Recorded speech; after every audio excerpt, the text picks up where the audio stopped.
अस्सलाम वालेकुम, आप देख रहे हैं खरा सच। मेरा नाम मुबश्शिर लुकमान है। 2 दहाइयों पहले तक भारत तरक्की में अपना मवाजना पाकिस्तान से करता था, लेकिन आज वो अपना मवाजना चाइना से करने की कोशिश करता है और कर भी रहा है। और यही पाकिस्तान तरक्की में भारत से आगे निकलने पे नाज करता था, आज अपना मुकाबला बांग्लादेश से भी करने से कासिर है। चाहे तालीम हो या सेहत, गुर्बत हो या बेरोजगारी, ग़िज़ाई अजनासी किल्लत हो या महंगाई, लीडरशिप या क्राइसिस या इदारा, कोई भी आप ले लें, करप्शन हो, मेरिट हो, इंसाफ हो, हर तरफ शर्मिंदगी और मायूसी जो है ये हमारा मुकद्दर बनी हुई है। एक लीडर आता है, कौम को बताता है कि मुझसे पहले वालों ने मुल्क को बर्बाद कर दिया, मुल्क तो बड़े नाजुक दौर से गुजर रहा है, और जब वो जाता है तो मुल्क नाजुक से इंतहाई नाजुक दौर में जा चुका होता है। कौम की इंटेलेक्चुअल डेवलपमेंट जो है करने की बजाय आप उन्हें बदतमीज़ी और गाली सिखाना शुरू कर देते हैं। भारत के ज़र मुबादला के ज़खायर 500 अरब डॉलर पे पहुंच चुके हैं और हम 5 अरब डॉलर इकट्ठे नहीं कर पा रहे। वो अलग बात है कि अभी थोड़ी देर पहले IMF ने पाकिस्तान का पैकेज अप्रूव कर दिया, लेकिन वो उधार है, आपकी कमाई नहीं है। भारत का जवान तो ये सोच रहा है कि कैसे कोई ऐप बनाकर मिलियनेयर बन जाऊं, तो पाकिस्तान का जवान अभी भी यूती और पटवारी की बहस में फंसा हुआ है। चाइनीज़ कहावत है कि अगर कोई भूखा है तो उसको मछली देने की बजाय मछली पकड़ना सिखाओ, ताकि वो सारी उम्र अपना पेट भरेगा। और पाकिस्तान दुनिया के उन चंद ममालिक में है जहाँ या तो खुशहाली होती है या फिर सैलाब आ जाता है, लेकिन यहाँ जो भी हुक्मरान आता है वो सबसे पहले अपना पहला विजिट जो है वो भीख मांगने के लिए, चंदा मांगने के लिए कर रहा होता है। हम तरक्की का ख्वाब तो बहुत देखते हैं, लेकिन सिर्फ 44% या 44% बच्चे स्कूल जाने की उम्र या स्कूल जाने वाले बच्चे जो हैं वो स्कूलों से भी बाहर हैं, जिनकी तादाद 2 करोड़ के करीब है। आप ये समझें कि 38% 5 साल से कम उम्र बच्चे ग़िज़ाई किल्लत का शिकार हैं। 22 करोड़ के इस मुल्क में, जो आबादी के लिहाज से दुनिया के 6ठे नंबर पर है, इसकी आबादी का 60% हिस्सा जो है उससे ज़्यादा 30 साल की उम्र से कम है, लेकिन यहाँ 40% लोग खतरे गुर्बत से भी नीचे ज़िंदगी गुजार रहे हैं। पाकिस्तान की आबादी का सिर्फ 20% लोग जो हैं वो साफ़ पानी पी सकते हैं, बाकी 80% लोग जो हैं वो आलूदा पानी पीने पर मजबूर हैं, जो बहुत बीमारियों का सबब बनता है। और फिर जब अस्पताल जाते हैं तो वहाँ अलग मसाइल हैं। आलमी मयार के मुताबिक 1000 मरीज़ों के लिए कम से कम 2 बेड्स होने चाहिए, लेकिन पाकिस्तान के सबसे तरक्की याफ्ता सूबा पंजाब में 1000 मरीज़ों के लिए 1 बेड तो क्या, आधा भी मौजूद नहीं है, और ये शरह 0.46% है। और यही हिसाब हमारे डॉक्टर्स का भी है। या 1300 मरीज़ों के लिए सिर्फ 1 डॉक्टर मौजूद है, और यही बदतरीन आदाद व शुमार ज़िंदगी के हर शोबे में हमारा मुकद्दर बने हुए हैं। आज के इस प्रोग्राम में हम इन मसाइल पर आपकी कॉल लेंगे। नंबर्स आपकी स्क्रीन पे हैं, आप जिस पे कॉल कर सकते हैं। आपकी आवाज़ जो है वो हम कोशिश करेंगे ऐवान इक़्तिदार तक पहुँचाएँ, और बात करेंगे आपको ज़िंदगी गुजारने के लिए किन किस्म के चैलेंजेस का सामना है। कैसे 35-35 हज़ार रुपये कमाने वाला जो है उसको 20-20 हज़ार रुपये का बिल आ रहा है, वो कैसे बच्चों को 2 वक्त की रोटी देगा, तालीम के पैसे कैसे देगा, तालीम क्यों पैसे देगा तो सेहत पे खर्च करने को उस पास एक फूटी कौड़ी भी नहीं है। लोड शेडिंग से लेकर महंगाई तक ज़िंदगी कैसे अजियत बनी हुई है। आप देख रहे हैं खरा सच। मेरा नाम मुबश्शिर लुकमान है और मुझे ज्वाइन किया है जनाब रिजवान रज़ी साहब ने, और जिस नंबर पे आप कॉल कर सकते हैं दोबारा आपको बताता हूँ 04235832590। ये आपकी स्क्रीन पे भी अब मैं चलाता हूँ 04235832590। आप इस पे कॉल करें और अपनी राय मुझे ज़रूर दें इन बातों पे कि महंगाई से कैसे बचत हो हमारी। हर हुकूमत, अगली हुकूमत भी जो आएगी, चले मैं आपको अभी बता देता हूँ, इलेक्शन हो, जिसकी मर्जी हुकूमत आए वो आती रोना रोएगी कि पिछली हुकूमत ने तो बेड़ा गर्क कर दिया, अब हम नए सिरे से करेंगे। तो 5 साल के बाद आपको नजर आएगा 5 साल से पहले हमसे सवाल ना पूछना। क्यों रज़ी साहब, यही होगा ना? बिल्कुल एग्जैक्टली यही होगा। आपके प्रोग्राम में आने से पहले मैं स्क्रॉल कर रहा था कि सिंगापुर की यूनिवर्सिटियों के अंदर सिंगापुरियन स्टूडेंट नहीं है, इर्द गिर्द के ममालिक के हैं, ये हमारे पढ़ने गए हुए हैं। तो फिर मैंने ली क्विन के एक इंटरव्यू मेरे हत्थे चढ़ गया, तो उससे यही सवाल हुआ था कि भाईजान आप अपने लोगों को यूनिवर्सिटी में क्यों नहीं पढ़ाते। उसने कहा मुझे अपने बच्चों को महारत सिखानी, एक्सपर्ट बनाना, टेक्निकल ट्रेनिंग, और मैट्रिक के बाद बच्चे का फैसला हो जाता है कि इसने नर्स बनना है, इसने एयर होस्टेस बनना है, इसने टीचर बनना है, इसने क्या बनना है, और उस शोबे के अंदर वो चला जाता है और वो बच्चा जो है वो ठीक 13 साल के बाद ऑन जॉब होता है। हमारे यहाँ बच्चा 16 साल की एजुकेशन हासिल करने के बाद, वालदैन के प्लाट बिकवाने के बाद भी सोच रहा होता है कि मैंने अब क्या करना है। एहसन साहब हैं लाहौर से। जी एहसन, अस्सलाम वालेकुम। वालेकुम अस्सलाम सर, मैं मोहम्मद एहसन बात कर रहा हूँ कराची से। कराची सर, से बोल रहे हैं हाँ, आप? सॉरी जी। सर मेरी 33 साल उम्र है। सर आप यकीन करें 33 साल उम्र हो गई है और मैं 16-17 साल से मैं यानी कि कोशिश कर रहा हूँ कि अच्छी नौकरी मिल जाए। हालांकि डिप्लोमा भी है, इंटर भी है, सब मामलात हैं, मगर कहने का मकसद है कि सर जहाँ जाओ सफारी। मैं 1 मिनट एहसन साहब रुके, मैं कोशिश करता हूँ। आपकी आवाज़ स्टूडियो में रजी साहब को नहीं आ रही, आपको नहीं आ रही, अभी मैं कराता हूँ आवाज़, आप बोले। उनकी बात जारी रखें जी, बोलिए एहसन, बोले जहाँ से आपका सर मैंने आपसे अर्ज किया कि मैं इतने माशाल्लाह यानी कि डिप्लोमा भी किया हुआ है, इंटर भी किया हुआ है, जहाँ हाँ आप पीछे टीवी की आवाज़ तो बंद करें। आप बोले हाँ जी जी बंद कर दी। चले तो आप कहने बताएं। का मकसद है कि नौकरी अच्छी नहीं मिलती, बस जहाँ जाओ सफारी, जहाँ जाओ यानी कि मामला ऐसे हैं कि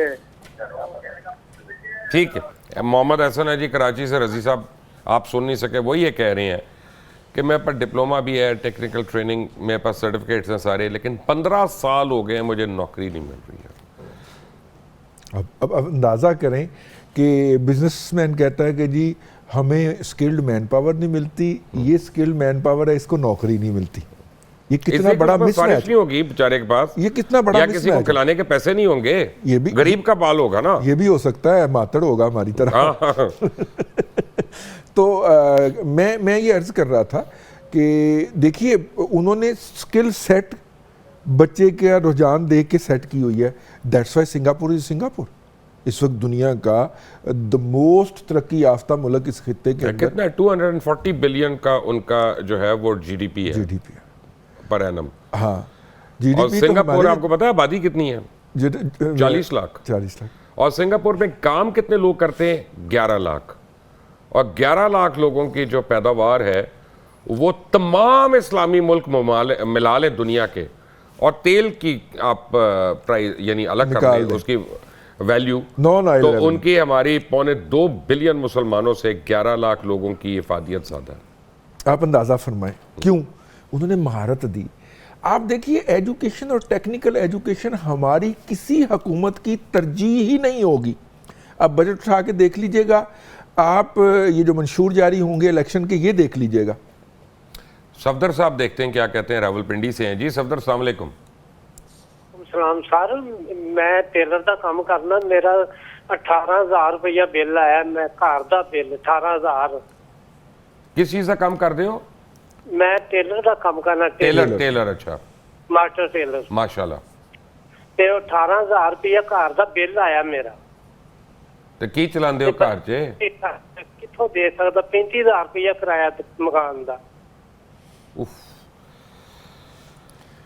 आए ते बड़ी तंगी दे नाल फड़ फुड़ के लोगों को फड़ बहुत तकलीफ विच ये पूरा करना पैंदा काम। सब्जी नहीं बदल लै सकदा। मैं तुहाडा प्रोग्राम शौक नाल वेखना और जदों लगदा मैं पहले हो जाना रड़ी। ते ये बड़ी तंगी है जिहड़ी है। बड़ा बिल आया 18,000 रुपया बिल, घर का बिल 18,000।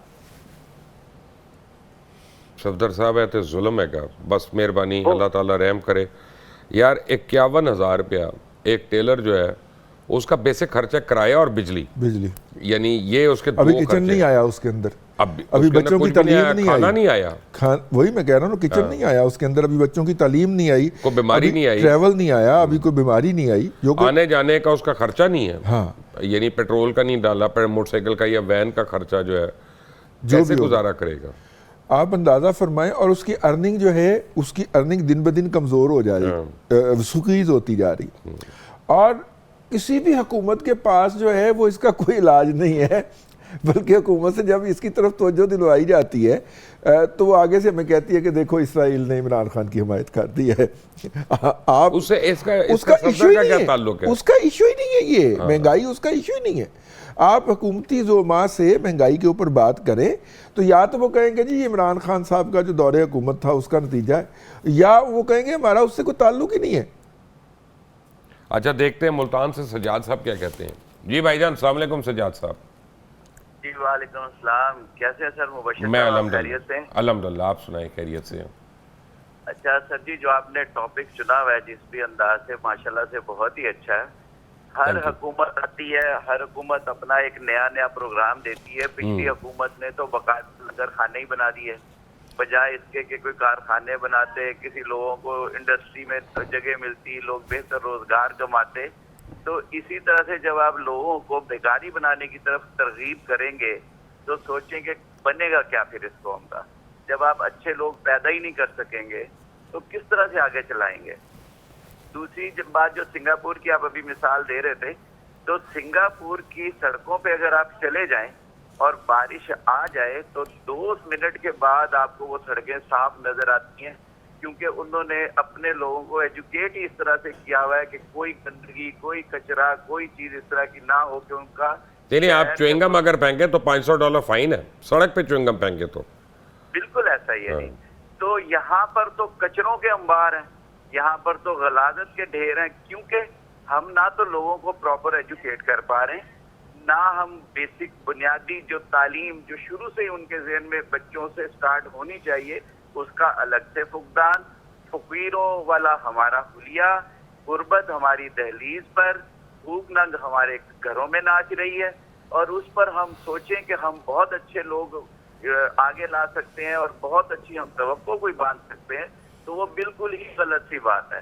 फिर ऐसे ही लोगों से, चोरों लुटेरों के साथ नहीं हमें गुजारा करना है, जिन्होंने हम जैसे लोगों का खून भी निचोड़ना है और हमें बिल्कुल तहस नहस करके रखना है, ताकि हम रोटी के चक्कर में रहें, आगे बढ़ ही ना सकें। सुबह खा लो तो दोपहर का फिक्र, दोपहर की खा लो तो रात का फिक्र, और रात को सो जाओ तो सुबह पता ही नहीं होता कि हमें कोई रोजगार अगले दिन मिलने वाला भी है कि नहीं मिलना, या हम सिर्फ सड़कों पे धक्के खाएंगे और वापस आ जाएंगे। खुदारा हमारी दरखास्त है, जो भी हुकूमतें आए वो भाई कोई इंडस्ट्रीज का सोचें, छोटी छोटी सनतों का सोचें, कोई इस तरह की चीजें करें कि लोगों को रोजगार मिले और लोग खुशहाल हों, ना कि भिखारी हों। बस ये हमारी दरखास्त है, अगर किसी के कान पे कोई जूं रेंग जाए तो। सजाद साहब, आपको मैं एक बात बताऊं, आपके जाने से पहले एक बात आपको बताऊं, जितने अच्छे तरीके से और जितने अच्छे और सहल अल्फाज में आपने तमाम मसाइल की निशानदेही की है, बहुत बड़े बड़े एंकर नहीं कर सकते। आप करते क्या? बहुत शुक्रिया जी। मैं सर जी एक छोटी सी जॉब है मेरी मार्केट की, वो मैं करता हूँ जी। अल्लाह ताला आपको तरक्की दे, and thank you for being with us. मैं बहुत इम्प्रेस हुआ इस बच्चे से, बहुत उन्होंने कॉम्प्रिहेंसिवली कहा, लेकिन वो बशीर साहब लोग और कितनी फ्लो में कहा है। हाँ, इंडस्ट्री क्यों लगाएं? यहाँ पे एक 2.5 मरले का प्लाट खरीदें, 6 महीने के बाद उसमें 50,000 रुपया 2-3 लाख रुपया बच जाएगा। अल्लाह अल्लाह खैर सलाह, सारा दिन वेले बैठे। जब आपने कौम को लगा ही प्लॉटों और तो इसलिए बुज़दार साहब ने 6,000 हाउसिंग स्कीमें शुरू कर दी थी। हाँ, उन्होंने एन ब्लॉक इधर से रख के इधर तक सबको इजाजत दे दी थी, और माशाल्लाह अब कई 100 अरब रुपया उनके जिम्मे निकल रहा है। बुज़दार साहब पकड़ाई वो मासूम आदमी है यार, उसके घर में बिजली नहीं थी पहले, अब आ गई तो आप लोग जेलस होते हैं। हाँ, 34 टाइम बुला चुका है नैब, वो नहीं जाए गए। अब लैब जैसा लेके रास्ता ही नहीं मिलता होगा उनको नैब जाने का। नहीं, वीको डाला आएगा, अच्छा, वो 4 बंदे उतरेंगे, वो उठा के ले जाएंगे, सब कुछ ठीक हो जाएगा उससे, है ना। लेकिन मुझे एक सीरियस सी बात बताएं कि जो ये बच्चा कह रहा है सजाद, इंडस्ट्री लगाएं, स्मॉल यूनिट्स को आप प्रमोट करें, SME को प्रमोट करें, ये हुकूमत को नहीं समझ आती ये बातें? देखिए, ये इस वक्त हाई टाइम है। हमारी करेंसी की डिवैल्यूएशन के नतीजे के अंदर इंपोर्ट हमारे लिए फीजिबल नहीं रही। वो जो इंडस्ट्री हमारी सिलाई मशीन की, मोटरसाइकिल के पार्ट्स की जो उड़ गई थी चाइना की तरफ से इन्फ्लक्स होने के बायस, अब हमारी डिवैल्यूएशन के नतीजे में हमारे लिए उसकी फिजिबिलिटी निकल रही है। मैंने कुछ दोस्तों के बारे में सुना है जिन्होंने 3 साल पहले वो इंडस्ट्री बंद कर दी थी, अब वो दोबारा झाड़ पूंछ करके हाथ पैर लगा रहे हैं। हाथ पैर लगा रहा है। अपना मरीज है खालिद साहब हैं। खालिद, अस्सलाम वालेकुम। वालेकुम सलाम जी भाईजान।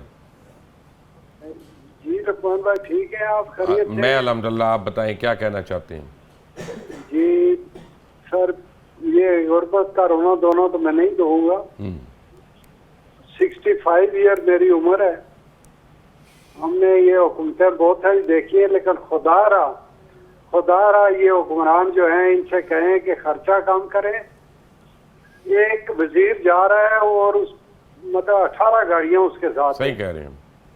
आज मैं गया हूँ अपना एक टेस्ट करवाने के लिए F8 में, इस्लामाबाद जी, IT सेंटर में। तो वहाँ पे एक वजीर साहब गए हुए थे और मेरा ख्याल है 25 से ऊपर पुलिस वाले उनके साथ थे और 15 गाड़ियां थी, बड़ी गाड़ियां। तो हमें दर्श देते हैं कि खर्चे कम करो, कम खाओ, और खुद अपना अयाशियां कर रहे हैं। खुदा रहा आप सच्ची बातें करते हैं। सही कह रहे हैं खालिद भाई, इत्तेफाक करें बिल्कुल इससे। आप सही कह रहे हैं। Thank you very much. ये एक बहुत ही खुददार आदमी की पहचान है कि उसने किसी बात का रोना नहीं रोया, उसने एक सबक दिया है। और ये फैक्ट है कि जब मैं मेयो गार्डन्स को देखता हूँ, GORs को देखता हूँ, DC के घर देखता हूँ, कमिश्नरों के घर देखता हूँ, तो आग लगती है। 20-20 कनाल के घरों में सरकारी मुलाजिम, पूरी दुनिया में सरकारी मुलाजिम को तो घर ही नहीं मिलता, ठीक है। यहाँ पे उनको स्टेट्स दी हुई हैं हमने, और फिर उन्हें स्टेट्स के लिए नौकर चाकर, और ये जो खालिद साहब बात कर रहे हैं, अगर वाकई आप खत्म करना चाहते हैं तो पहले ये प्राइम मिनिस्टर हाउस को बेचे, इसकी जगह तो होटल बनाए, कोई गवर्नर हाउसेस के अंदर होटल्स बनाए, बहुत चलेंगे, बड़ा पैसा आएगा। और आप जो फ्लैटों में कमरे अपने दफ्तर बनाए और वहां से काम करें, क्योंकि आपकी औकात तो यही है। बिल्कुल। अच्छा देखिए, बात ये है कि हमारे यहाँ स्टेट क्राफ्ट का ना सिर्फ कि हुजम बढ़ता जा रहा है, बल्कि हुजम बढ़ने के साथ साथ खर्चा भी कई गुना बढ़ता जा रहा है डिवैल्यूएशन के नतीजे में। और हमारी सिर्फ फेडरल गवर्नमेंट का खर्चा 550 अरब रुपए के करीब पहुंच गया है। क्रिमिनल। इसके ऊपर भी हमें गौर करने की जरूरत है। वाह कैंट से है कॉलर जी। वाह कैंट, अस्सलाम वालेकुम। वालेकुम सर। जनाब सर आपसे आगे भी बात हुई थी, अल्लाह ताला आपको सेहत जिंदगी दे जी। वाह कैंट से खालिद बोल रहा हूँ, उम्र 65 साल है, POF वाह कैंट से रिटायर हूँ। अच्छा सर एक प्लाट मिला है, उस पे जो है ना कब्जा हो गया है। तो 22 साल हो गए सर, अदालतों में केस चल रहा है। अब फाइनल केस जो है ना पिंडी हाई कोर्ट 4 नंबर बेंच में पड़ा है, सुल्तान तनवीर साहब के जज थे, उनके पास पड़ा है। अब तो उनकी पोस्टिंग हो गई है लाहौर। तो ये सर कोई मसला हल नहीं हो रहा। Okay, thank you. ये कब्जा माफिया जो है ये सही कह रहे हैं कि ओवरसीज पाकिस्तानीज भी उनका ये प्रॉब्लम है, और जो भी इन्वेस्टर है पाकिस्तान उसका ये प्रॉब्लम है। अगर वाकई हमारी अदालतें ही फंक्शनल हो जाएं तो काफ़ी चीज़ों पे आप कंट्रोल नहीं हो जाएगा। देखें, अदालतें तो इतनी फंक्शनल हो गई हैं कि अब उन्होंने पॉपुलेशन कंट्रोल के ऊपर भी 2 रोज़ा कॉन्फ्रेंस मुनक्कद देखें कर ना, ली है। यूट्यूबर्स ने किसी ने एडवाइस दी होगी, जब मिलते हैं यूट्यूबर्स को तो बड़े अपना फिलोसॉफिकल किस्म के उनको थॉट प्रोसेस हो जाता यानी है। आप अंदाज़ा फरमाएं, उन्होंने सोचा होगा कि आबादी चूंकि ज़्यादा होती है तो इसलिए मुकदमे ज़्यादा होते हैं ना, तो आबादी कम करने की कोई कोशिश की जाए ताकि कम मुकदमे फाइल हों और यूं अदालतों के ऊपर दबाव कम हो। ठीक है। लाहौर से जहांगीर हैं जी। जहांगीर, अस्सलाम वालेकुम। जी वालेकुम सलाम साहब। बताएं जहांगीर साहब। जी वो आपसे बात यही करनी थी कि इन हुक्मरानों से जान छूट जाए किसी तरीके। क्या करें अब, मेरे तीन बेटे हैं मेरे, जवान और चौथा मैं हूँ। और यकीन करें कि खाना पीना ही मुश्किल से हो रहा है, कोई काम नहीं है। कोई सोच सोच के बंदा सासे कंपनी का शिकार हो जाता है कि यार क्या करें यार, कोई तरकीब बता दे कि जिंदा कैसे रहे। ये सब क्या करते हैं आप? मैं जी मिस्त्रियों का काम करता हूँ। अच्छा, किसका? मिस्त्रियों? मिस्त्री का। अच्छा, ये तामीर के अंदर? मैंने माशाल्लाह बेटों को मेहनत करके 2012 में सबको मैट्रिक कराया, शहर से कॉलेज से अच्छे नंबरों से पास हुए। अब मेरे खाना खाने की औकात नहीं है तो मैं पढ़ाऊँ कैसे, उनको कैसे रोजगार दूँ? थैंक यू जहांगीर, अल्लाह ताला बेहतर करे। हाँ, टैफ्टा के बहुत सारे technical education and vocational training authority के बहुत अच्छे अच्छे कोर्सेज हैं, खास तौर पे शेफ के जो कोर्सेज सर असल में प्रॉब्लम पता है क्या, और वो फ्री में लोगों को नजर कुछ नहीं आ रहा। हाँ, होप नहीं है, होप नहीं, वरना तो करें। एक ब्रेक लेते हैं। रिजवान रजी साहब मेरे साथ हैं और आप भी फ़ोन कर सकते हैं, कॉल कर सकते हैं और अपनी राय दे सकते हैं, सवाल पूछ सकते हैं, जो भी आप चाहें। आपका फोरम है ये, आपकी कॉल का इंतजार रहेगा। Take a break.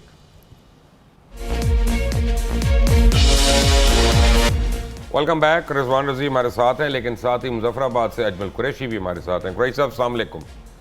वालेकुम सर। जनाब बशीर साहब, मैं ये कहना चाहता हूँ कि इस वक्त महंगाई का जोर है और हुकूमत ने मुलाजमीन की तनख्वाहें, जो छोटे मुलाजमीन की तनख्वाहें तो बढ़ाई है, चलो अच्छा किया है, लेकिन ब्यूरोक्रेट्स की तनख्वाहें बढ़ाने का कुछ मुझे समझ नहीं आ रही। जजेस की तनख्वाहें इन्होंने लाखों में बढ़ा दी हैं, क्या वो सोने के नवाले खाते हैं? उनको खुद शर्म नहीं आती कि वो ये कहें जी कि हम अपनी तनख्वाहें कम करते हैं।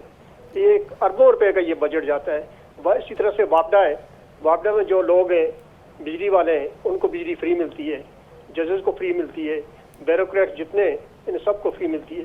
अगर ये सब्सिडी वगैरह ख़त्म कर दें, मेरा ख्याल से हमें तो कर्ज भी नहीं लेना पड़ेगा। और अगर ज़राअत को प्रमोट करें, छोटी सनत लगाएं, ज़राअत को प्रमोट करें, इंशाअल्लाह ये सारे के सारे मसाइल हल होंगे। हमें किसी से कर्ज लेने की कोई ज़रूरत नहीं है। मैं ये दरख्वास्त करता हूँ हुकूमत से कि कम से कम लोगों का ख्याल करें, अपनी ये जो सहूलतें हैं इनको कम करें। हम लोग तो खाने के लिए अब तरस रहे हैं, एक वक्त खाना भी हम मुश्किल से खाते हैं। जनाब, बहुत मेहरबानी आपकी। कुरैशी साहब, थैंक यू वेरी मच। और आपने जितनी गुफ्तगू फरमाई, मैं आपसे बिल्कुल एग्री करता हूँ, 100% एग्री करता हूँ। उनकी गुफ्तगू में कोई झोल था ही नहीं, लेकिन ये देखिए कि इस वक्त जो है एक आम आदमी अपनी उसके खुराक से या अपनी रोज़ाना की जो दो, अब तो खैर 3 वक्त की रोटी का कंसेप्ट ही ख़त्म हो गया, 2 वक्त की रोटी से आजिज़ है। और वो सिर्फ हुकाम से ये क्या सिंबॉलिक मुतालबे कर रहा है कि भाई आप थोड़ा सा सिंबलिज्म दिखा दीजिए। आप भी, पिछले जो हमारे कॉलर थे मरी से, उन्होंने कहा कि जनाब वो 25-25 पुलिस वाले लेके आने की मिनिस्टर साहब को क्लिनिक में क्या ज़रूरत थी, वही हॉस्पिटल के अंदर लाने की क्या ज़रूरत थी? तो मरीजों से डर होगा ना, अब पता नहीं मरीजों ने उठ के उनको क्या कह देना था, लेकिन और ये भी इसी तरह का एक सिंबॉलिक एक्ट हमसे मुतालबा कर रहे हैं। वो मेरा मतलब है कि कोई बहुत ज़्यादा कोई चीज़ डिमांड नहीं कर रहे। आप देखें हमारे लोग कितने मासूम हैं, कितनी थोड़ी थोड़ी चीज़ें डिमांड करते हैं हुक्मरानों से, वो भी नहीं दे पाते। लाहौर से कॉलर है काजी इफ्तिखार साहब। काजी साहब, अस्सलाम वालेकुम। वालेकुम सलाम। मुबशर, क्या हाल है? मैं अल्लाह का शुक्र, आप सुनाएं। मेरी एक बात सुन ले तवज्जो से। जिस मुल्क का सदर बेईमान हो, जिस मुल्क का वजीर आजम बेईमान हो, बस आगे ना जाना, ताड़ी मेहरबानी। मेरा मतलब है आगे, जिस मुल्क का, मैं समझ गया आपकी बात, आप आगे बात कर लें, आगे बात कर लें। बेईमान हो, डाक बेईमान हो, दुकानदार बेईमान हो, वकील बेईमान हो, क्लाइंट बेईमान हो, जज बेईमान हो, यार उसमें मेरे बेटा, मेरे अजीज, मेरी उम्र 75 साल है, इस वजह से बेटा कह रहा हूँ। अच्छा, मेहरबानी आपकी, थैंक यू। हाँ जी, मुझे 50 साल हो गए वकालत किए हुए, 20 साल से मैंने वकालत छोड़ रखी है। तो अब जो इस मुल्क के अंदर ये हालत हो कि हर कोई शोबा, कोई जगह, कोई शख्स ईमानदारी ना हो, उसमें आप जो है ना जी बेहतरी की तवक्को करें, इसका इलाज है वो तो अल्लाह ही के पास है। ठीक है कई साहब, बड़ी मेहरबानी। मैं आपकी मैं रिस्पेक्ट करता हूँ, आप हमारे बुजुर्ग हैं, लेकिन एक बात मैं अर्ज़ करूँ आपको, आप दुनिया का कोई मुल्क उठा लें, दुनिया का कोई मुल्क उठा लें और ज़रा करप्शन का इंडेक्स देख लें। मैं आपको एक एग्जांपल दे देता हूँ कि दुनिया में सबसे ज़्यादा डोमेस्टिक वायलेंस जो है वो बरतानिया में होता है। इस वक्त स्ट्रीट क्राइम जो है वो बरतानिया में जो उसकी शरह है वो शायद दुनिया में और कहीं नहीं है। आप जिस क्राइम की आप बात कर रहे हैं वो भारत में हमसे बहुत ज़्यादा है, बांग्लादेश में हमसे बहुत ज़्यादा है। लेकिन यह है कि हर मुल्क अपनी पॉलिसीज़ ऐसी बनाता है और चोरों को और डाकुओं को खुला रास्ता नहीं मिलता। हमारे मुल्क में ना सिर्फ उनको रास्ता मिलता है, बाहर निकलने के दरवाजे मिलते हैं, उनके तो गेट बन जाते हैं, बल्कि उनको इज्जत भी मिलती है मुआशरती तौर पे और उनको तहफ़्फ़ुज़ भी फराहम होता है। और कोई पता नहीं, मुझे तो नहीं पता कौन वज़ीर था जो वहाँ पे गया था 25 गार्ड्स के साथ, जो मरी वाले साहब ने बताया, हो सकता है नैब के रडार पे हो, लेकिन वो इज़्ज़त से आएगा, इज़्ज़त से जाएगा। जिस पुलिस को उसको पकड़ना चाहिए वही पुलिस उसकी रखवाली कर रही है। रज़ी साहब, आप अंदाज़ा कीजिए इस मुल्क के ऊपर एक क़यामत गुजरी है, 350 इसके नौजवान बच्चे कश्ती में डूब के समंदर में मर गए, और उसके ऊपर कितने दिन हमारे मीडिया ने गुफ्तगू कोई की भी है नहीं और की गुफ्तगू नहीं की है। एक्चुअली, कितने दिन क्या कोई- खबर बन के मतलब चली है। खबर बन के चली गई, उसके ऊपर प्रोग्राम नहीं हुए। कितनी बड़ी ट्रेजेडी। आप कॉलर ले लीजिए, फिर हम आगे चलते हैं। याकूब साहब हैं लाहौर से। जी याकूब, अस्सलाम वालेकुम। सलाम भाईजान। जनाब वालेकुम सलाम। ਕੀ ਹਾਲ ਹੈ ਭਾਈਜਾਨ? अल्लाह दा करम, तुसी सुनाओ, खैरियत है? खुशी होई जी ਤੁਹਾਡੇ ਨਾਲ ਗੱਲ ਕਰਕੇ। Thank you. ਭਾਈਜਾਨ ਉਹ ਮੈਂ ਗੱਲ ਕਰਨੀ ਸੀ ਕਿ 6500 ਦੀ ਚੀਨੀ ਦਾ ਤੋੜਾ ਹੋ ਗਿਆ ਤੇ ਇਹ ਜਿਹੜਾ ਸਾਨੂੰ ਪੈਸੇ ਕਰਜ਼ਾ ਮਿਲ ਰਿਹਾ ਇਹਦਾ ਸਾਨੂੰ ਕੋਈ ਫਾਇਦਾ ਵੀ ਹੋਏਗਾ, ਤਕਲੀਫ ਮਿਲੇਗਾ ਤਾਂ ਆਵਾਮ ਨੂੰ ਜਾਂ ਨਹੀਂ? IMF को या UAE को या सऊदी अरब को? ठीक है याकूब साहब। रजी साहब, मैं इसका जवाब देने हाँ लगा। बिल्कुल। एक साहब, याकूब साहब पंजाबी से उर्दू च। एक साहब ने ना दूसरे से कर्जा लेना था, तो वो कर्जा लेने गए, तो जिनसे कर्ज लेना था उन्होंने कहा कि देखिए मैंने अपने घर के अंदर ना कीकर का एक दरख्त लगा दिया, ये कीकर उगेगा, जब ये दीवार से ऊंचा हो जाएगा तो इसकी शाखें गली में झुक जाएंगी। फिर आपको पता है मेरी गली में से ऐसी रेहड़ियाँ गुजरती हैं जिनके ऊपर कपास लदी होती है, तो ये जो कीकर का दरख्त है इसके कांटों में कपास जो है वो फंस जाया करेगी। मैं रोज़ाना वो कपास उतार के रख लिया करूँगा, फिर जब वो इकट्ठी हो जाएगी तो मैं वो बेच के आपका कर्ज उतार दूँ। आपके ऊपर जो रिलीफ आना है ना जी, वो कपा वर्गा है जी, आपको कोई फ़र्क नहीं पड़ना। हुकूमत का निज़ाम चलेगा तो उस निज़ाम में जिसने अपना जितना बड़ा हिस्सा रखा हुआ है वो हिस्सा उसको मिलना है जी, वो इंश्योर होना है। यकूब साहब, ठीक है, आपकी और मेरी सेहत के ऊपर कोई फर्क नहीं पड़ना, असं यही काम करना है और इतने ही बह के करना है। वकास साहब, अस्सलाम वालेकुम। वालेकुम सलाम। जी वकास। वालेकुम सलाम जी, सर जी आपकी बात कर रही। आप अच्छा बताएं। सर जी, मैं बात ये करना चाह रहा हूँ कि माजरत के साथ पाकिस्तान जो है ना, मेरे हिसाब से जहलों की जन्नत है। बॉस यहाँ पे कोई रूल एंड रेगुलेशन है ही नहीं है। मरियम नवाज तकरीर कर रही है या PTI कर रही है या पीपल पार्टी कर रही है, कोई बंदा तकरीर कर रहा है, वो पौने घंटे की तकरीर कर रहा है और आधा घंटा वो दूसरों पे इल्जाम लगा रहा है। अवामी बात किसी पार्टी ने नहीं करनी, वो 5 से 2 मिनट 3 मिनट बाद आधा घंटा एक दूसरे पे इल्जाम लगा रहे हैं। ऐसे पार्टियां चलती हैं, ऐसे अवाम मर गई या बिल दे दे के, आटे की लानों में लग लग के। एक दूसरे से आपको उधार भी नहीं मिलता। किसी रिश्तेदार को फोन करें वो उठाता नहीं, इसलिए कि इसने पैसे ही मांगने। मुल्क का हालात इस तरफ चले गए हैं और आपके पीछे 20-20 गाड़ियां चल रही हैं, आपको इसकी परवाह ही नहीं है। कल का बांग्लादेश हमसे छूटा, इंडिया हमसे छूटा, वो एप्पल लॉन्च कर रहा है, अपना मर्सिडीज लॉन्च कर रहा है, और अभी हम क्या कर रहे हैं? हम यही कर रहे हैं कि यार बिल इस महीने बड़ा आ गया, उसकी देखो उधार पड़ी। यार इट्स अमेजिंग। ये किसने सोचना है? हमने सोचना है, हुकूमत ने सोचना है, आपने सोचना है, मिलकर सोचना है, लेकिन वो उनके अपनी याशियां ही नहीं खत्म हो रही तो किधर जाएगा ये सारा निजाम? हर जो सफेद पोश है, हम सफेद पोश लोग हैं, किसी के सामने मांग नहीं सकते। सैलरी मांगो, अगले सैलरी नहीं दे रहे तो उधार कौन देगा? मुल्क के हालात ऐसे हैं, हमें भी नजर आ रहा है, हम उधर काम करते हैं कि यार आज काम अच्छा नहीं है, नहीं सैलरी मांगनी, नजर आ रहा है मुझे। जिस दिन काम अच्छा होगा उस दिन सैलरी मांगनी, आधी सैलरी को देते। क्या करेंगे उसमें? दूध वाले को दें, सब्जी वाले को दें, राशन वाले को दें, बीवी को दें। घर में कोई फोन आ जाए पहले बस अल्लाह से डर लग रहा है, अल्लाह खैर ही है। यार इस मुल्क में रहना तो मुहाल हो गया मोहिशर भाई। मैं आपकी प्रोग्राम बड़ी गौर से सुन रहा था और आपसे बात हुई है, बहुत अच्छी बात है। तो सर जी इस बात को थोड़ा सा आप क्या कहते हैं? आप भी, मैं सुन रहा हूँ आप भी हर कॉलर की बात को बड़ा चला रहे हैं, लेकिन बहुत ये कब तक चलेगा? बातें सुनने से करने से तो नहीं चलेंगी। ये 75 सालों से ये सारी देख लें, आपके मीडिया पे ये तकरीरें सारी, वो उस पर इल्जाम लगा रहा है, वो उस पर लगा रहा है, वही IMF है, वो ही कर्जे हैं। जिसने अल्लाह से, पहले तो बात ही है कि जिसने अल्लाह से जंग कर ली उसने क्या करना है? अल्लाह ने सीधे लफ्जों में कुरान में कहा है कि सूद जंग है, सारा मुल्क सूद पे चल रहा है और ये सूद कर्जे लेके तो ये कह रहे हैं कि जी मुबारक हो, मुबारक हो। आने वाले बच्चे कर्जों में आ गए। मेहरबानी sir. Thank you Waqas. Young लड़का है लेकिन मेरे इसमें हिम्मत नहीं हुई रोकने की, क्योंकि जो बातें की उसने दिल से की और बिल्कुल सच की हैं। और ये वाहिद नहीं है, आप किसी भी नौजवान को जिसका थोड़ा सा तालीम है, आप देखें उसने कितने यानी रिस्पेक्टफुली उसने सारी जो है क़यामत की तस्वीर दे दी। और ये मज़े दुख की बात बताऊं क्या है कि इसके अंदर कोई मुस्तकबिल करीब के अंदर कमी होती हुई नज़र नहीं आ रही हमें, इसमें इजाफा होगा। अगले कम अज़ कम प्रिस्टीन एक साल जो कि लेकिन एक बात वकास आपको मैं बताऊं जो बड़ी इंपॉर्टेंट है कि हमने भी अपने प्रोग्राम का ये जो रुख बदला एक, तो कम से कम आवाम की आवाज़ तो हुक्मरानों तक अब पहुंचेगी ना। पहले तो वो समझते थे नीचे उनको सब अच्छा की रिपोर्ट मिल रही थी, तो हम रोज़ करेंगे, रोज़ कॉलें लेंगे, तो उसका फ़ायदा ये है कि जो मीडिया सिर्फ उनकी तकरीरें दिखाने पे लगा हुआ है ना, उस मीडिया को भी पता चलेगा कि पब्लिक इसको देख रही है और पब्लिक किस तरह आके अपना प्लेटफॉर्म इस्तेमाल कर रही है। तारिक साहब हैं। तारिक साहब अस्सलाम वालेकुम। अस्सलाम वालेकुम बशर साहब, क्या हाल है आपके? ठीक हैं जी, अल्लाह का शुक्र। तारिक साहब आप सुनाएं।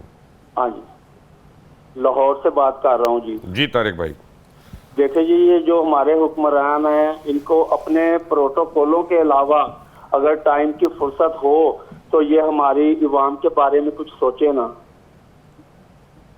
किसी भी जगह पे हम चले जाएं, अगर हम यूटिलिटी स्टोर के ऊपर जाते हैं आटा लेने तो वहाँ सारा दिन लाइनों में लगना पड़ता है।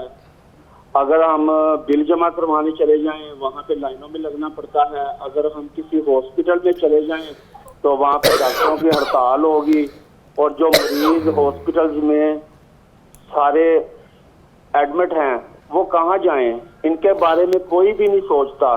क्या ये जो हमारे हुक्मरान हैं इनको ये सोचना नहीं चाहिए? हमारी तो आवाज़ आप तक हम पहुँचा सकते हैं मगर हमारी आवाज़ इससे आगे ईवानों तक नहीं जाती, क्योंकि ये हमारे ही वोटों से मुंतखब होते हैं और बाद में हमें इस तरह जलील करते हैं कि जिस तरह करने का इनको हक है। पहले 4 सालों में खान साहब का जब दौर रहा है तो खान साहब ने मुल्क का बेड़ा गर्क कर दिया है। अगर ये अब कुछ करना चाहते हैं पीडीएम की हुकूमत तो इनको करने नहीं दिया जा रहा। लिहाजा मेरी एक पाकिस्तानी शहरी होने से नाते से मैं ये बात करना चाहता हूँ कि अगर कोई हुकूमत मुल्क की खातिर कुछ करना चाहती है तो इनको करने दिया जाए।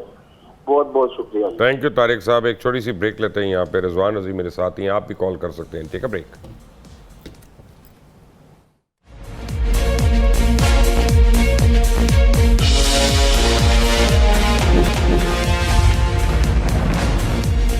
Welcome back from the break. और एक कॉलर कलीमुल्लाह हमारे साथ हैं। जी कलीमुल्लाह साहब अस्सलाम वालेकुम। वालेकुम सलाम जनाब मुबशर भाई। हाँ जी, मुबशर भाई कलीमुल्लाह बोल रहा हूँ। जी भाईजान। हाँ जी, खरे हैं आप, खरा है सच। मेहरबानी आपकी। हाँ जी सर, मैं स्प्रे मशीन बनाने वाला लाहौर में एक ही था। हाँ जी, 3 मेरे बेटियां, मैं आज फारग हूँ, मैं बैठा हुआ। चाइना की मशीन जितनी आ रही है लोकल फैक्ट्री सारी बंद होगी टोटली। हाँ जी ठीक है कलीम साहब, मेहरबानी आपकी। असल में जो फ्री ट्रेड है आपका चाइना के साथ है, उसने आपके लोकल इंडस्ट्री का कबाड़ा कर दिया। खास तौर पे एसएमई सेक्टर का तो कबाड़ा कर दिया। कलीमुल्लाह साहब ज़रा दोबारा कैलकुलेशन करें। आजकल ये कैलकुलेशन रिवाइव हो रही हैं क्योंकि हमारी डिवैल्यूएशन के नतीजे में अब चाइना की चीज़ें हमें बहुत महंगी पड़ना शुरू हो गई हैं, तो लोकल इंडस्ट्री का शायद इसमें थोड़ा सा फलूक लग जाए और लोकल जो हमारे आर्टिजन्स हैं, बेटियां हैं 3 जो उन्होंने बात की। रोज उन्होंने देखे, उनकी शक्ल देखनी है सुबह को, रात को सोने से पहले। वो अपनी बेटियों को क्या उम्मीद देंगे? या आपकी बात से कितनी को उनका वो भड़ास निकलेगी? नहीं, वो सही कह रहे हैं। और ये बहुत बड़ा शोबा था जी, बड़ा सेक्टर था। आपको याद है कि वो स्प्रे करने वाला आया करता था, और ख़ास तौर पे बरसात के दिनों के अंदर तो डेफिनेटली होता था, मोहल्लों के अंदर स्प्रे होता था। अब ज़हूर साहब हैं पेशावर से, सुन ले जरा। जी प्लीज़। ज़हूर भाई अस्सलाम वालेकुम। वालेकुम लुकमान साहब, क्या है? वालेकुम सलाम ज़हूर साहब, आप खैरियत से हैं? अल्लाह का करम। बस मैं आपको सुन रहा हूँ जी, सोशल मीडिया भी, उस पर भी आपको रोजाना मैं सुन रहा हूँ, देख रहा हूँ। थैंक यू मेरी जान। जो करी बातें आप कर रहे हैं, लेकिन पता नहीं ये सिर्फ आवाम सुन रही है, गवर्नमेंट मेरे ख्याल में या जिम्मेदार लोग नहीं सुन रहे हैं। नहीं सुनते हैं। प्रॉब्लम यह है कि हमें अपने हिस्से का काम करना है। हम थानेदार नहीं है, हम हथकड़ी नहीं लगा सकते, लेकिन हम कम से कम अल्लाह की बारगाह में तो जा रहे हैं ना कि हम अपने हिस्से का काम कर रहे हैं। बिल्कुल बिल्कुल जी। तो अभी फोन मैंने इसलिए किया कि मैं सिर्फ आप दोनों भाइयों को मुबारकबाद दे दूं कि आपके पोते और आपके नवासी जो है उनकी कर्जों में इजाफा हो गया है जी। IMF की उसके बाद हाँ ना आपके सही कह रहे हैं। मैं और आप तो मकरूज थे, लेकिन आपके मेरे पोते और आप दोनों के नवासे भी। वो क्या कहते हैं पश्तो में, नन मखामा मदद करे हो मगर ढेर मेहरबानी दे। आज शाम आपने हमारी मदद कर दी है, बता के बड़ी मेहरबानी है आपकी भाईजान। बड़ी मेहरबानी, बड़ी वल्ला मुझे तो बहुत अफसोस हो रहा है जी। और ये दूसरी बात ये है कि जैसा कि आप बैठे हैं शर्ट में बैठे हैं, अभी किसी भी सियासी बंदी को बुला ले या वीआईपी बंदी को बुला ले, वो कोट पहन के आया होगा, आएगा कोट पहन के। क्यों? उस कोट में एयर कंडीशन लगा हुआ है। नहीं, हम गर्मी से मर रहे हैं और वो उन लोगों को सर्दी लग रही है, क्योंकि गाड़ी में भी एयर कंडीशन है, दफ्तर में भी, घर में भी, हर जगह पे। तो वापदा वाले जो है वो भी बस अल्लाह रहम करे जी, उनके तंदूरों में भी एयर कंडीशन लगे हुए हैं, जानवरों को भी एयर कंडीशन लगे हैं, क्योंकि उनका बिल नहीं है। सही बात है। तो बस अल्लाह रहम करे, या तो ऐसा कोई चैनल या कोई जगह बता दे कि उधर हम आ जाए और फरियाद करे, अपने आप पे तेल चढ़ दे कि भाई फैसले करने वाले आखिर पाकिस्तान में है कौन। ज़रूर भाई, आपका बहुत बहुत शुक्रिया कॉल करने का। और ये मैं आपको बताऊं कि ये बड़ी स्लोली एक लावा है जो पक रहा है लोगों में, कि जिसको अब हमारे कोट और सूट और गाड़ी जो है बुरा लगना शुरू हो गई है। हालांकि मैं पहले अर्ज कर दूं, नहीं आप अपनी छोड़ मुझे मुबश्शिर भाई ने बुलाया जी 1.5 माह के बाद तकरीबन, तो मैं क्या जरा एहतमाम करके जाऊं। नहीं अच्छा किया, पाप लगा के वो उन लोगों की बात करें जो पब्लिक मनी से खर्च। हाँ देखें, अगर कोई अपनी मेहनत से कमाता है और गाड़ी चलाता है उसमें किसी को प्रॉब्लम नहीं है, सही है। लेकिन अगर कोई हुकूमत में आके चोरी करके करता है उससे प्रॉब्लम है उनको। चोरी या मिसयूज करता है, एक उसको सहूलत जब मिसयूज भी तो चोरी है ना यार। वो नहीं, एक उसको सहूलत मिली है बीइंग ए पब्लिक सर्वेंट, वो से जाती इस्लामाबाद से कॉल है जी मिस्री अल्लाह देता साहब की। भाईजान अल्लाह देता साहब, अस्सलाम वालेकुम। कैसे जनाब? ठीक है, मैं अल्लाह का शुक्र, आप सुनाए खैरियत से हैं? एक तो मैंने आपसे अफसोस करना था कि जो फवाद ने आपसे ज्यादती की थी, आपको जरूर उसी वक्त उसका कुछ ना कुछ करना चाहिए था। चले, ठीक हो गया। दूसरा, यही कसूर है आप लोगों का कि आप आधे उधर होते हैं आधे उधर होते हैं। अभी भी यही हो रहा है। हम कर देना तो मुल्क ठीक हो जाएगा। क्या कर दे? मेरे गांव में भी अगर आप लोग मीडिया वाले सही काम करें ना, यकीन करें, मेरा मुल्क सीधा निकल जाएगा। सही है जी। मीडिया की सॉरी कट की कॉल। आप है मेरे साथ? जी मैं आपके साथ हूं। जी फरमाइए। तो दूसरी मैंने ये गुजारिश करनी है कि जितने भी जो चीजें हो रही हैं मुल्क में इस तरह कुछ, सबको पता है इसके हल की तरफ हमें जाना चाहिए, क्रिटिसिज्म नहीं करना चाहिए। सबसे गलतियां हुई हैं, सब इकट्ठे होना चाहिए और हम सब बैठ के इकट्ठे करके हर बंदा इकट्ठा बैठेगा तो ठीक हो जाएगा। और गुड टू सी यू खत्म होना चाहिए और बाकी सारी चीजें ठीक होनी चाहिए। थैंक यू अल्लाह देता साहब। और मैं आपको एक बात बताऊं कि आपसे मैं बिल्कुल एग्री नहीं करता। जब तक इस मुल्क में लोगों की निशानदेही नहीं होगी और उनको अपने किए की सज़ा नहीं मिलेगी, हम आगे कोई बेहतरी का काम नहीं कर सकते। ये मेरा और आपका जो है इस बात पे इख्तलाफ है।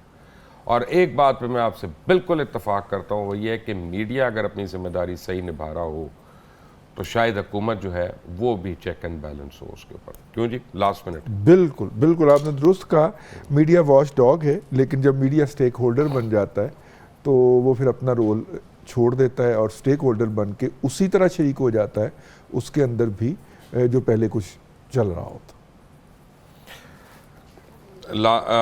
आखिरी कॉल है मेरा ख्याल है मेरे पास आई है और मैं ले लेता हूँ। ले मैं अभी वो बता रहे हैं मुझे कि कौन है। दें जी। अस्सलाम वालेकुम। कौन साहब? सर अब्दुल सत्तार लाहौर से। जी अब्दुल सत्तार साहब, सर क्या हाल चाल है? जी जल्दी बिल्कुल ठीक हूँ मैं। अच्छा सर जी, मसला ये कि मीडिया में जो भी बातें करते, जो इस तरह मजदूर आदमी है ना।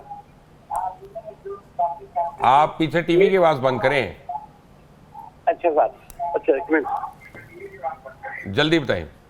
अच्छा सर जी, इस टाइम जो मजदूर आदमी है ना, उनके घर जो बच्चे या उनके घर वाले ना, वो लाशें बनी हुई लाशें महंगाई की वजह से ना घरों के खर्चे पूरे होते हैं, ना बिजली के बिल पूरे होते हैं, ना बच्चों की पढ़ाई पूरी होती है, ना मेडिकल पूरी होती है। मैं समझ गया। घरों में लाशें पड़ी हैं, लाशें।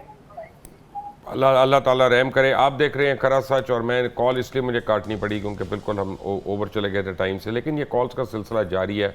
आप भी खरा सच में कॉल कर सकते हैं और हुकूमत को बता सकते हैं कि क्या गलत हो रहा है और क्या सही होना चाहिए। अंटिल द नेक्स्ट टाइम, अल्लाह हाफिज़।